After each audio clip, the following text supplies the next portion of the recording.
Alléluia. Merci Jésus-Christ pour ton amour. Merci pour ces instants. Merci notre Dieu, notre Roi, de nous avoir encore réunis encore ce soir, Seigneur, sur cette ligne de prière pour élever et glorifier ton nom, pour exalter ton nom, pour te dire merci, Seigneur, pour tout ce que tu fais dans nos vies, dans nos familles, dans nos maisons, dans nos relations, dans nos entreprises. Tu es le Dieu qui prend contrôle de notre vie et à aucun moment, Seigneur, tu nous as déçus. Nous voulons glorifier et exalter ton nom. Nous voulons te dire merci, Seigneur, parce qu'il n'y a personne qui soit comparable à toi. Tu es le Dieu qui est 3 fois digne, Seigneur. À cause de ta grandeur, de ta puissance, nous nous réjouissons, Seigneur, encore ce soir, parce que tu es là et tu es au milieu de nous. Tu as dit que là où 2 ou 3 sont, Seigneur, tu es au milieu d'eux. Nous avons l'assurance et la certitude que ce soir encore, Seigneur, tu es là. Et tu es là non pas seulement, Seigneur, pour nous regarder avec tes beaux yeux, mais c'est surtout pour nous faire encore du bien. Et afin que nos âmes, Seigneur, et tout ce que nous sommes, nous puissions encore revivre et porter la vie de ton esprit. Comment ne pas élever ton nom, te dire merci? Comment ne pas exalter ton nom, te dire merci? Oui, la dernière fois, nous étions ensemble, Seigneur, et tu nous as appris à comprendre que, oui, les montagnes de notre vie, il n'y a que toi, Dieu, tu es capable de les enlever. Et nous avons élevé notre voix, nous avions l'assurance et la certitude, Seigneur, que ce que nous avons demandé, toi, Dieu, tu le feras pour nous et tu l'as accompli au travers des témoignages, Seigneur, que nous avons reçus par rapport à ce que tu as fait. Comment ne pas louer ton nom? Comment ne pas te dire merci? Dieu de gloire, merci. Merci pour ton amour, merci pour ta miséricorde et merci pour tout ce que tu fais dans nos vies. Que toute la gloire te revienne au nom de Jésus-Christ. Amen, amen. Gloire à Dieu. Donc ce soir, nous allons, comme nous l'avons dit et annoncé la semaine dernière, nous allons rentrer dans un autre plan de la vie de Dieu qui est cette question de déraciner les sycomores. Et il est difficile pour nous de voir que Dieu nous demande de déraciner les sycomores, mais qu'est-ce que c'est et comment on fait pour déraciner les sycomores? Dieu veut effectivement que cela soit fait dans nos vies. Et nous sommes censés savoir que ce n'est pas facile. Ce n'est pas chose facile pour les mortels que nous sommes. Et quand on nous demande de déraciner les sycomores. Mais ce soir, nous allons évoluer tout lentement. Et nous allons comprendre que, en fait, pour déraciner les sycomores, il faut nécessairement que nous puissions fabriquer dans nos vies ce qu'on appelle le sel, l'élément essentiel et nécessaire pour notre corps. Et beaucoup d'entre nous aussi vont encore se poser la question ce soir, c'est quoi encore fabriquer le sel? Ah, la parole de Dieu devient compliquée et complexe. Déraciner les sycomores, et ensuite il faut que le corps que nous sommes, nous puissions fabriquer le sel. Ah, c'est quand même un peu bizarre ça. Donc ne vous inquiétez pas, et Dieu qui est avec nous, le Saint-Esprit qui est avec nous, il va nous aider à comprendre comment est-ce que ces choses finissent par s'accomplir dans notre vie. Parce que si Dieu l'a dit, c'est parce que il a la certitude et l'assurance qu'il nous donnera la révélation, la sagesse pour atteindre ses buts. Et en fait, quand nous allons atteindre ces buts, c'est pour notre bien, c'est pour notre édification, c'est pour que nous puissions grandir et c'est pour que nos vies soient des vies bâties comme étant des forteresses.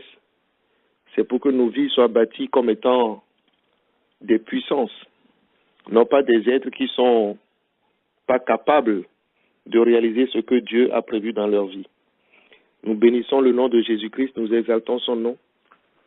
Et donc, là où nous allons tirer notre message, c'est Luc chapitre 17. Et on va prendre le verset 1. Donc, si quelqu'un peut me le lire sur la ligne, s'il vous plaît, ça nous permettra aussi de partager ensemble ce merveilleux message. Donc, Luc chapitre 17, on va commencer par le verset 1.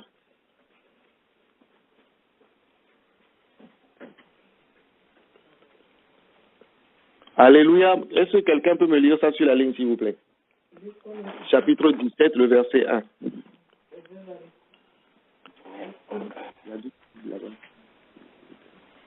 Luc chapitre 17, le verset 1.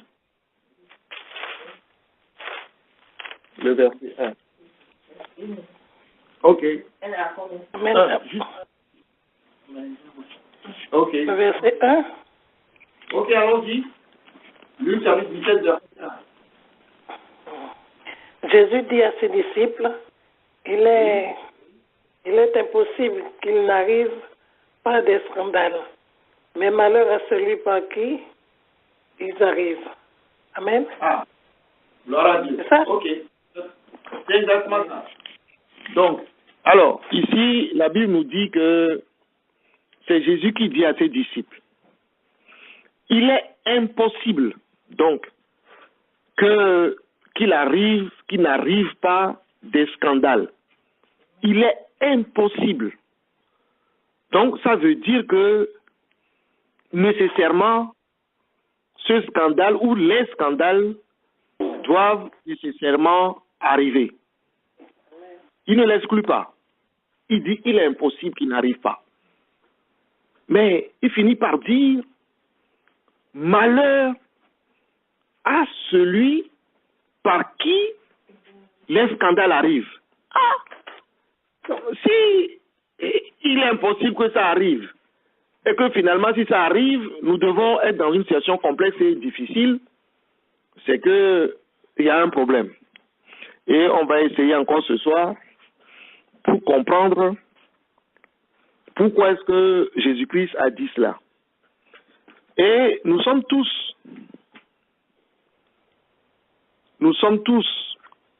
avec la connaissance que Dieu nous donne, nous savons tous que être un disciple, ce n'est pas donné à n'importe qui. N'importe qui dans le monde ne peut pas se lever et dire aussi qu'il est disciple de Jésus-Christ. Mais ici, la Bible nous dit que Jésus dit à ses disciples. Il ne dit pas à quelqu'un d'autre, il dit à ses disciples. Et nous connaissons aujourd'hui, avec tout ce que nous avons appris depuis sur la ligne, que d'abord, pour être disciple de Jésus-Christ, il faut faire corps avec Christ. Il faut être avec Jésus-Christ. Et ce n'est pas le fait d'être avec qui est le plus important, mais c'est le fait de reconnaître en lui le Sauveur et le Seigneur qu'il est, et celui qui a la capacité de nous amener à l'éternité. Et c'est à partir de cet acte-là que nous finissons par dire que nous sommes nés d'en haut. Donc, être disciple, c'est celui qui croit en Christ, et c'est celui-là même qui est né d'en haut, et c'est celui-là seul que Jésus-Christ peut déclarer comme étant son disciple.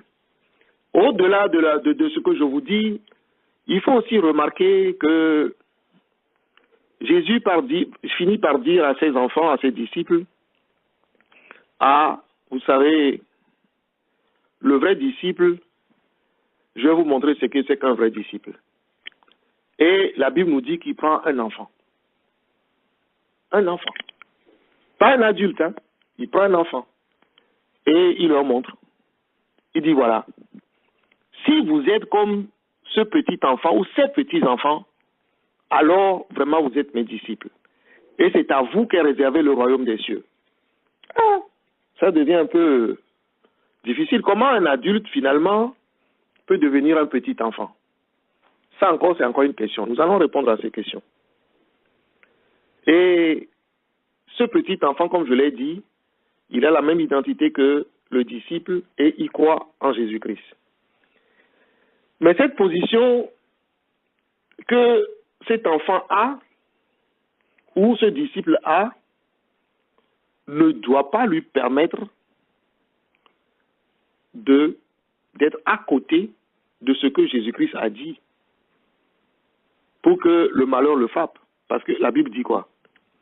Il est impossible que le scandale n'arrive pas, mais malheur à qui ou bien par qui le scandale arrive. Que tu sois disciple, que tu sois petit enfant, quelle que soit ta position, il ne faut pas que ce scandale t'atteigne, n'est-ce pas? Mais c'est quoi le scandale? il faut quand même qu'on explique le mot scandale. Parce que c'est bien de dire que, oui, malheur à malheur, si le scandale arrive. Mais le scandale, c'est quoi? Et en ayant cherché, j'ai trouvé quelques éléments de réponse. Et pour certains qui veulent noter, il n'y a pas de problème. La Bible dit que c'est tout ce qui nous fait trébucher. Ou encore en d'autres termes, ce qui est pour nous une occasion de chute. Ou en d'autres termes encore, celui qui nous met des choses qui nous mettent en danger de chute. Ah, donc c'est ça qu'on appelle les scandales, d'après Jésus-Christ. Alors, donc, est-ce qu'il est question de dire que dans ma vie de tous les jours, je ne dois pas trébucher? Est-ce que c'est ça Jésus-Christ est en train de dire que si je trébuche, malheur à moi? Est-ce que cela veut dire que si je mets en danger quelqu'un et je le pousse à la chute, est-ce que finalement j'ai aussi un malheur qui me frappe? Est-ce que c'est ça que Jésus-Christ est en train de dire? Et je pense que chacun d'entre nous, en fouillant dans son esprit et en regardant au-dedans de lui, avec le peu de temps qu'il a passé sur la terre, il peut bien se rendre compte que il y a beaucoup de situations dans le monde et qui sont tellement là devant nos yeux et qui forment en fait des scandales et qui ont tendance à ouvrir la bouche pour nous avaler plutôt, ou qui ont tendance à ouvrir leur cœur pour nous mettre dans des désirs qui ne sont pas des désirs que Dieu veut que nous puissions avoir, mais plutôt dans des éléments qui en fait nous font vraiment chuter. On va arriver petit à petit, on va les expliquer. Ce qui est sûr ce soir, c'est que Dieu ne parle pas en vain. Il dit que nécessairement, il y a un malheur qui va frapper ces personnes. Donc, notre rôle à nous ce soir, c'est de tout faire afin que le scandale ne vienne pas par nous, même si ça venait de quelqu'un, que nous puissions les éviter. Mais ce qui est sûr encore certain, et ce soir, c'est que le malheur ne peut pas arriver au monde spirituel. Je m'explique. Le malheur n'arrive qu'à des êtres vivants, des êtres qui sont conscients de leur état, des êtres qui sont conscients de ce qu'ils sont, et c'est à ceux-là que le malheur arrive.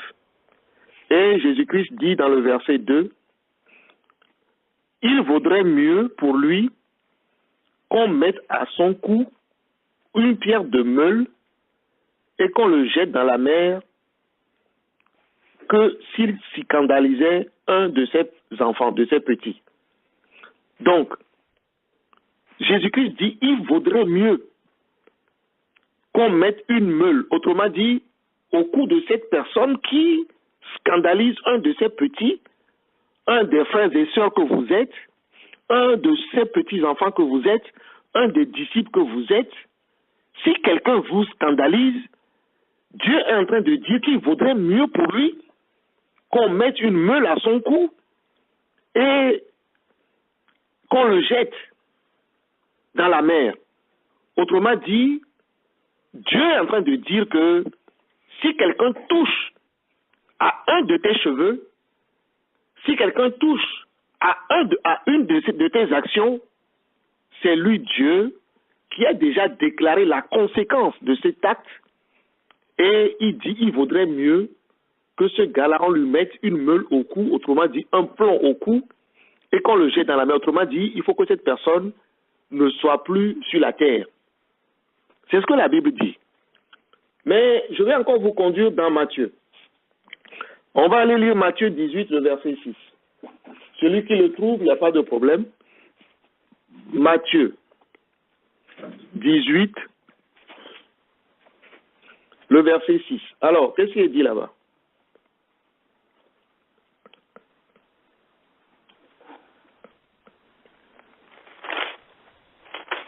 C'est la même chose, hein? Quelqu'un a trouvé Matthieu 18, verset 6.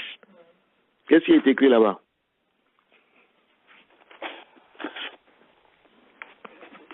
Quelqu'un a trouvé? Oui, amen. Oui. Mais si quelqu'un scandalisait un de ses petits qui croit en moi, il vaudrait mieux pour lui qu'on suspende à son cou une meule de moulin et qu'on le jette au fond de la mer. Ah. Amen. Donc, si quelqu'un scandalisait un de ces petits qui croit en moi, il vaudrait mieux pour lui qu'on suspende à son cou une meule de moulin et qu'on le jette au fond de la mer. Mes frères et mes sœurs, Dieu vous aime. Dieu nous aime. Mais oh, quel merveilleux Dieu nous avons. Donc, si nous sommes disciples, si nous sommes des petits enfants que Dieu aime, si quelqu'un nous pousse à trébucher, quelqu'un veut nous mettre en danger de chute, Dieu dit qu'il ne permettrait pas. N'est-ce pas? Est-ce que vous avez la joie ce soir de savoir que Dieu ne dort pas à côté de vous, mais il veille sur vos vies? Amen, amen. Amen. Il veille sur chaque être que vous êtes, il veille sur vos vies, et il ne veut pas que quelqu'un d'entre vous puisse être dans une situation où il n'intervient pas. Ce qui est merveilleux ce soir, et là je vais vous faire encore promener un peu, Marc, chapitre 9, et après on va revenir encore sur notre ami Matthieu 18, là. On va lire le verset 7 après, mais pour l'instant on va aller chercher Marc, chapitre 9, et on va voir ce qui est dit dans le verset 42. Marc, chapitre 9, alors, le verset 42. Vous voyez? Mais, si quelqu'un scandalisait un de ces petits qui croient, ça se répète, il vaudrait mieux pour lui qu'on lui mette au cou une grosse meule de moulin et qu'on le jette dans la mer. Mais là où je vais vous conduire, et on va y aller tout de suite, vous savez, je vous viens de vous dire tout de suite que ce que Dieu fait, il ne le fait pas pour des choses inanimées, il ne le fait pas pour ce monde spirituel, mais il le fait pour les êtres que nous sommes. Et quand nous retournons dans Matthieu, chapitre 18, le verset 7, il va dire là-bas, Matthieu, chapitre 18, le verset 7, écoutez seulement, il va dire là-bas, malheur à l'homme. Là, il précise, malheur à l'homme par qui le scandale arrive. Mais je vais vous poser une question. Connaissez-vous un homme qui n'a pas Dieu ou qui n'a pas des yeux, qui n'a pas de mains, qui n'a pas de pieds? Est-ce que vous en connaissez? Une créature dite un humain, il n'a pas des yeux, il n'a pas de pieds et il n'a pas de mains. Ça n'existe pas. N'est-ce pas? Bien. Ça n'existe pas. Donc, Dieu dit, malheur à l'homme. Malheur à l'homme. Et quand vous lisez, comme je vous l'ai dit, Marc chapitre 9, la suite, le verset 43, j'aurais voulu que quelqu'un me le lise sur la ligne, qui me lise du verset 43 jusqu'au verset 47. Qu'est-ce qui est écrit là-bas? Marc chapitre 9, comme là où on est, du verset 43 au verset 47. Qu'est-ce qui est écrit là-bas? Quelqu'un a trouvé? Prenez le micro.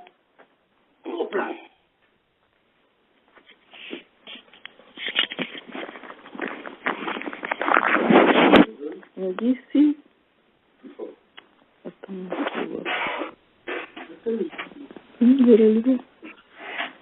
Si ta main est pour toi une occasion de chute, c'est ça? Coupe-la. Mieux vaut pour toi entrer manchot dans la vie que d'avoir des mains et d'aller dans la guerre, dans le feu qui ne s'éteint point. Si ton pied est pour toi une occasion de chute, coupe-le. Mieux vaut pour toi d'entrer boiteux dans la vie que d'avoir les deux pieds et d'être jeté dans la guerre, dans le feu qui ne s'éteint point. Et si ton œil est pour toi une occasion de chute, arrache-le. Mieux vaut pour toi d'entrer dans le royaume de Dieu, n'ayant qu'un œil, que d'avoir deux yeux et être jeté dans la guerre. Alléluia. Merci Seigneur. Donc ici la Bible nous dit que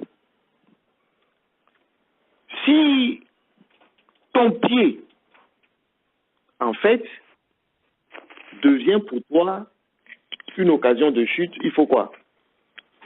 Il faut l'arracher. Ah, comment on fait pour arracher un pied? Donc, il est en train de nous dire que si en fait nos yeux, nos pieds, nos mains sont des éléments de scandale ou sont des éléments porteurs du scandale, alors il faut les enlever. Ça veut dire que dans notre nature, nous finissons par comprendre que nos yeux nous posent des problèmes parce que ils vont voir les éléments de la chute, les éléments qui poussent à la chute dans le monde, et ils veulent nécessairement les convoiter pour pouvoir se les appliquer. Amen, amen. Et on sait que en se les appliquant, alors on serait frappé de malheur. Donc, pour ne pas être frappé de malheur, ou pour ne pas aller dans le feu éternel, puisque Jésus-Christ a dit, malheur par qui le scandale arrive, pour que ce scandale ne t'arrive pas, si c'est ton œil le problème, qui va jusqu'à pousser tes pieds à aller chercher la chose avec ta main, il faut que tu l'enlèves. Amen, amen. Il faut que nous l'enlevions. C'est ce qui s'est passé avec notre grand-mère Adam et Ève. Et leurs yeux ont posé des problèmes à l'humanité. Et la Bible nous dit que malheur a été déclenché le jour où Adam et Ève ont mangé l'arbre de la connaissance du bien et du mal. Amen, amen. Donc notre rôle à nous, si nous devons comprendre ce soir que il y a des sycomores qui portent des racines en nous que nous devons déraciner, c'est que il y a un problème que nous devons identifier nécessairement. Amen, amen. Il y a un problème que nous devons identifier nécessairement. Donc, ce qui est sûr ce soir, il y a une possibilité. Je dis que il y a une possibilité pour éviter les convoitises. Il y a une possibilité pour éviter de tomber dans la guerre. Il y a nécessairement une porte de sortie pour que le malheur ne nous frappe pas. Amen, amen. Mais est-ce que nous le voulons? C'est ça la question. Parce que Dieu ne parle pas en vain. Si Dieu parle, c'est qu'il sait que le scandale va arriver. Et que si le scandale doit arriver, il faut nécessairement qu'il prépare ces êtres que nous sommes à éviter ou à pouvoir éviter le scandale. Amen. Amen, amen. Sinon, ce n'est pas possible. Maintenant, si ce Dieu-là qui nous connaît, celui qui nous a créés, s'il nous connaît, donc, c'est qu'il a, j'allais dire, un baromètre qui sert à mesurer effectivement le cœur de chacun et à pouvoir dire, ah, cet enfant-là, ce petit-là, il me scandalise là. Il fait des choses qui ne sont pas en accord avec ma parole. ou sa nature est porteur de scandale, si vous voulez, et donc il ne peut pas être dans le bonheur, puisque qui dit malheur, je pense que le contraire du malheur, c'est le bonheur. Et donc ça, c'est nous-mêmes qui cherchons les choses. Mais je dirais ce soir que le grand vérificateur, il s'appelle le Saint-Esprit. Pourquoi le Saint-Esprit? Parce que c'est le seul qui est capable de lire les cœurs des petits, et il voit tellement ces cœurs que s'il y a un seul cœur qui porte ces scandales, en fait, ces cœurs n'arrivent pas à produire du sel nécessaire à notre marche avec Jésus-Christ. Je vais m'expliquer plus tard. Amen, amen. Amen, amen. Le Saint-Esprit, il vérifie, il voit, il sait. Est-ce que tu portes du sel? Donc, quand nous lisons Marc, toujours chapitre 9, le verset 51, et le conseil que Dieu nous donne, c'est que il dit dans le verset 51, ayez du sel en vous-même et soyez en paix les uns avec les autres. Ah!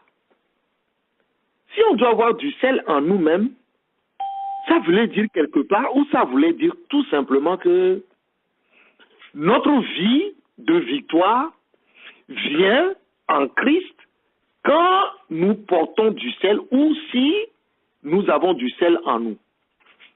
Celui qui a le sel en lui, celui qui a le sel dont Dieu parle, il ne peut pas scandaliser quelqu'un d'autre. Parce que il ne peut pas le scandaliser parce qu'il véhicule un élément moteur qui est fondamental, qu'on appelle la paix avec les autres. Tu ne peux pas vouloir marcher avec Christ et à vouloir la paix avec les autres et du coup à vouloir les scandaliser, ce n'est pas possible. Amen, amen. Amen, amen. Alléluia. Amen. Ce n'est pas possible. Tu ne peux pas dire, je veux être en paix avec ma femme, et puis du coup, tu commences à le scandaliser, tu commences à le pousser à bout, tu commences à faire tout pour qu'elle chute. Non, c'est pas possible. Tu ne peux pas être avec ton frère si tu véhicules la paix et commencer à tout faire de manière à ce que il soit une occasion de chute, ou tu le pousses à trébucher, ou en d'autres termes, tu le mets dans un tel état que finalement, il finit par tomber. Ce n'est pas possible. Donc, ça veut dire quoi, mes frères et mes sœurs? Nous devons avoir quoi? Du sel en nous-mêmes. Ah, gloire à Dieu. Ah, ça vous paraît bizarre, non? Mais alors, je vais vous poser une question. Jésus-Christ n'a-t-il pas dit que ses disciples sont le sel de la terre?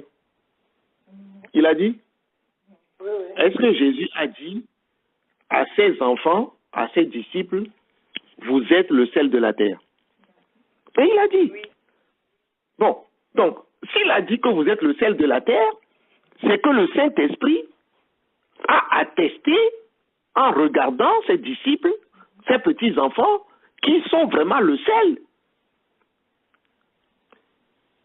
Mais si vous n'êtes pas le sel, avec quoi vous allez assaisonner ceux qui sont tout autour de vous, puisque vous êtes sans saveur?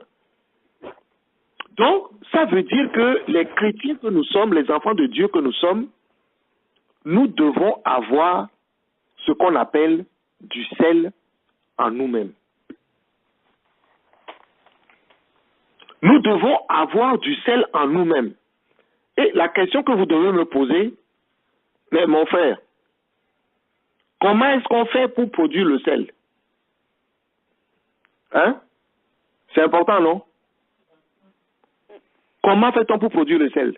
Qui me donne la réponse? Qui a des réponses? Et en lisant la parole de Dieu. En lisant la parole de Dieu, il y a une sœur qui dit, par nos comportements, par nos attitudes. Oui, autre chose? Avoir la vie de Dieu en nous. La vie de Dieu en nous, oui. Encore autre chose?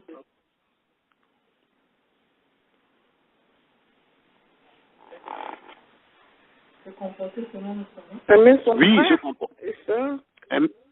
Oui, je suis d'accord. Donc, L'amour.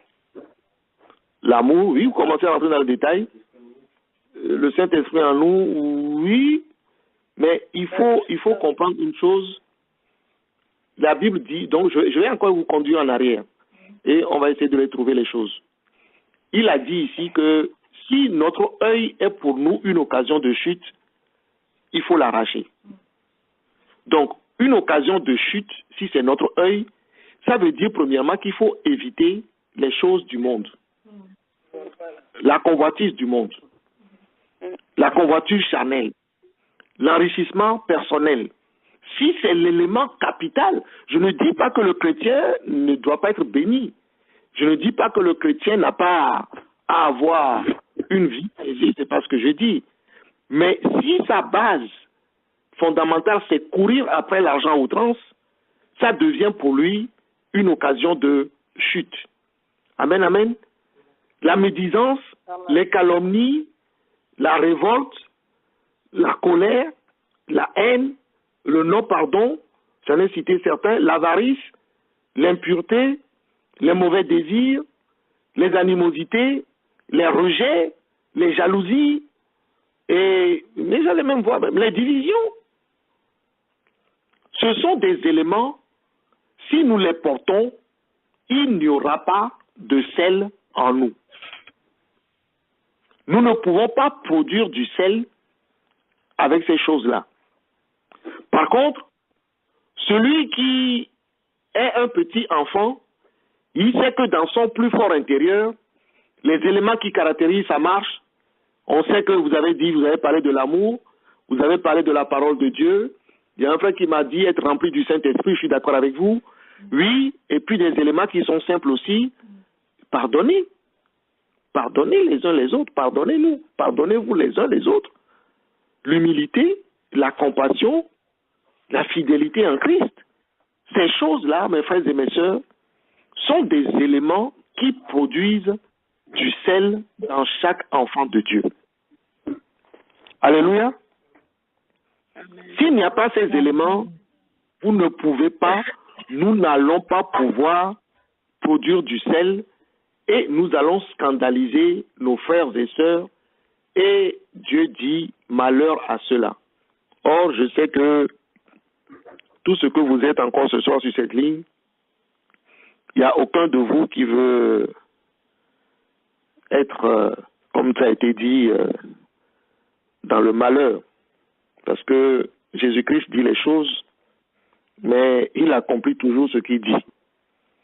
Ce qui nous rassure ce soir, je sais que votre implication, c'est toujours chercher à ne pas scandaliser quelqu'un. Et je vais dire quelque chose à quelqu'un ce soir. De la même manière que tu ne cherches pas à scandaliser quelqu'un, Dieu devient automatiquement ton protecteur. Dieu devient celui qui te garde dans son assurance, celui qui te conduit, celui qui va rendre la justice à ta place à ceux qui vont essayer de te scandaliser ou à ceux qui vont essayer de t'affliger. Que quelqu'un dise Amen. Amen. Amen. C'est Dieu qui va le faire. Amen. Parce qu'il ne peut pas permettre que tu sois dans sa main, 1, que tu sois son fils, 2, que tu sois son enfant, 3, et que du coup, il laisse les gens venir te piétiner comme on entend. Non. Ce n'est pas ce Dieu-là que nous adorons. Ce Dieu que nous adorons, la grâce que nous avons, c'est que il rend une justice équitable. Et il ne laissera pas à ce que ton pied chancelle. Amen. Il ne va pas laisser.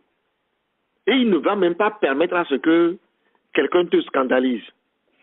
Mais ce qui est important ce soir, et ce qui m'assure que Dieu, son amour n'a pas bougé d'un iota, c'est que les apôtres, dans Luc chapitre 17, quand Jésus-Christ leur a parlé de scandale, ils ont commencé à bouger un peu.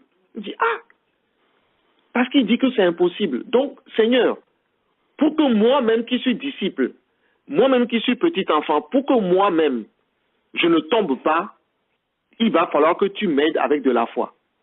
Alléluia. Et lisez-moi Luc chapitre 17, le verset 6. Il finit par dire là-bas, ils disent à Jésus-Christ, augmente notre foi. Parce que nous avons peur, nous aussi, de quoi? De faire quoi? Pourquoi ils demandent à ce que Jésus-Christ augmente leur foi? Pour ne pas tomber. Pour ne pas faillir. En fait, comme je vous l'ai dit plus en haut, pour toujours avoir ce qu'on appelle l'humilité en eux, en fait, toute la nature qui porte le sel, pour avoir la compassion en eux, pour avoir l'amour, le pardon des uns des autres, la fidélité en Christ, il dit augmente notre foi. Vous l'avez trouvé? Luc 17, le verset 6, qui c'est qui l'a trouvé?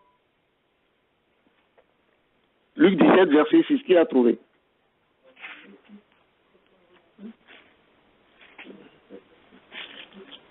Quelqu'un a trouvé? Oui. Oui. Qu'est-ce qu'il dit? Luc 17, verset 6, c'est ça? Non, verset 5 d'abord. Verset 5 d'abord. Verset 5. Les apôtres dirent au Seigneur, augmente notre foi. Augmente-nous la foi. Voici ce que les apôtres vont dire à Jésus-Christ. Parce que c'est difficile, c'est pas facile. Parce que sans la foi, est-ce qu'on va pouvoir vraiment être en accord avec ta parole, l'appliquer à notre vie? Parce que c'est pas facile. Dire que nous sommes devenus des êtres qui ne scandalisons pas quelqu'un, ce n'est pas facile. Et ils vont demander à Jésus-Christ, augmente notre foi. Et qu'est-ce que nous dit le verset 6 dans Luc? Et le Seigneur dit, si vous aviez de la foi comme un grain de sénévé, vous diriez à ce sycomore, déracine-toi et plante-toi dans la mer, et il vous obéira. Amen, amen, amen, amen, amen. Donc, Jésus-Christ leur dit, si vous avez de la foi, comme un grain de sénévé, comme d'hab, vous direz à ce sycomore, déracine-toi de là et jette-toi dans la mer et il obéirait. Donc, la situation devient complexe parce que qui parle de sycomore parle d'un grand arbre, n'est-ce pas? Qui parle de grand arbre parle aussi de racines. Et il dit que si nous avons une petite foi, en fait, nous pouvons dire à tous ces éléments qu'on vient de citer en haut, les richesses du monde qu'on a dit là, vous vous rappelez? Tous ces éléments qu'on a cités, la révolte, la haine, la médisance, la calomnie, la colère, le non-pardon, l'avarice, les mauvais désirs, les impuretés, toutes ces séries de choses-là, qu'est-ce qui va se passer? Nous allons pouvoir leur dire de se déraciner et ils vont faire quoi? Et ils vont vous obéir. Et ils vont vous obéir afin que vous ne scandalisiez personne. Afin que vous-même, vous ne soyez pas des éléments de scandale. Amen, amen. C'est ça qui est important. Parce qu'aujourd'hui, quand on regarde nos vies, je mets ça en guillemets, certains soi-disant chrétiens, franchement, vaut mieux, quand nous allons évangéliser pour dire que oui, on est chrétien, les gens nous voient et disent, mais dis donc, mais écoute, toi, tu n'es pas différent du monde. Hein? En quoi est-ce que je vais vouloir te ressembler? Puisque ta colère, quand elle se met en action, personne ne peut tenir devant. Ton pardon, ça n'existe pas. Or, Dieu dit que si quelqu'un te crée un problème, qu'il faut pardonner, mais toi, mais dis donc, c'est le retour de la hache. Et d'autres, c'est l'amertume complète. C'est pas possible.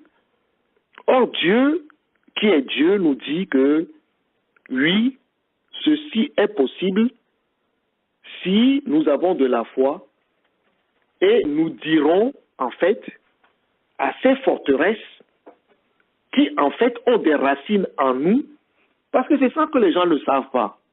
Les gens ne savent pas qu'eux-mêmes, ils ont planté des grains de sénévé en eux, ils les ont arrosés parce qu'ils sont eux-mêmes, et finalement, ces grains ont poussé, ont donné des gros arbres, et finalement, quand ils marchent, ce sont des sycomores vivants qui sont en marche. Et les gens le voient, Christ les voit. Les gens se trompent. Aujourd'hui, soit disant que oui, je vais à l'église, je suis chrétien, je suis. Mais il ne suffit pas de dire je suis. Il faut être. Il faut être. C'est pas je suis qui compte, il faut être. Est-ce que nous sommes? Est-ce que nous pouvons dire que nous sommes? Mes frères et mes sœurs, si nous ne sommes pas, c'est qu'il y a un gros problème. Si tu n'es pas, c'est qu'il y a un gros problème. Donc ce soir, nous avons compris que pour déraciner les sycomores, nous devons fabriquer du sel en nous-mêmes. Nous avons donné la définition du sel et nous voulons tous vraiment porter du sel parce que, vous savez, ce qui m'a été révélé, c'est que Satan n'aime pas le sel que vous êtes. Vous êtes trop salé pour sa bouche et il n'aime pas ça. Mais ce qui me rassure, je sais que, comme nous l'avons étudié par le passé, vous avez eu les mêmes hypothèses qui ont frappé Shadrach, Meshach et Abednego et jeté même dans le feu ardent. La Bible nous dit que rien n'a pu toucher leur habit et ces gars-là, ils dansaient dans le feu d'une façon simple et naturelle. Mon frère, ma soeur, je sais une chose, c'est que toi aussi, Dieu t'a donné ce soir encore des remèdes et des solutions pour que tu puisses déraciner encore quelques racines qui restent encore enfouies au-dedans de toi. Pourquoi? Parce que il veut que ce sel que tu es, il veut t'envoyer quelque part. De la même manière que chacun de nous sait que sans le sel, aucun aliment n'a de goût. Sans le sel, tout aliment perd sa saveur. Toi, moi, tout ce que nous sommes, Dieu est en train de nous équiper pour nous envoyer aussi dans le monde afin que nous soyons le sel du monde. C'est pour ça qu'il nous a appelés, vous êtes le sel de la terre. Alors mes frères et mes sœurs, si ce soir, vous êtes le sel de la terre, gloire à Dieu. Si vous avez l'assurance et la certitude que vous êtes le sel de la terre, Dieu vous bénira, Dieu vous aimera et il vous enverra encore toucher encore des dimensions de la vie et la grâce de Dieu vous accompagnera tous les jours. Et la Bible dit que vous habiterez dans la maison de l'Éternel jusqu'à ce qu'il revienne. Et parce que vous êtes le sel de la terre, rien ne peut vous arriver. Quand 1000 tomberont à votre droite, 10 000 seront à votre gauche, rien ne vous atteindra. Et je sais, parce que vous êtes le sel de la terre, vous irez vers des endroits où la mort réside et vous serez porteur de la vie. Vous irez à des endroits où les déserts apparaîtront, mais à cause de votre présence, la pluie de l'esprit commencera à être là et ces terrains aussi seront arrosés. Je sais une chose, ce Dieu en qui vous croyez, ce Dieu en qui vous avez foi, il vous a établi Et il vous a établi avec une force phénoménale. Je vous dis ce soir, allez-y avec cette force. Allez-y avec cette grâce. Allez-y avec cet amour que Dieu vous a donné. Et soyez aussi, pour ceux qui arrivent ou ceux qui ne connaissent pas Jésus-Christ, les déracineurs de sycomore.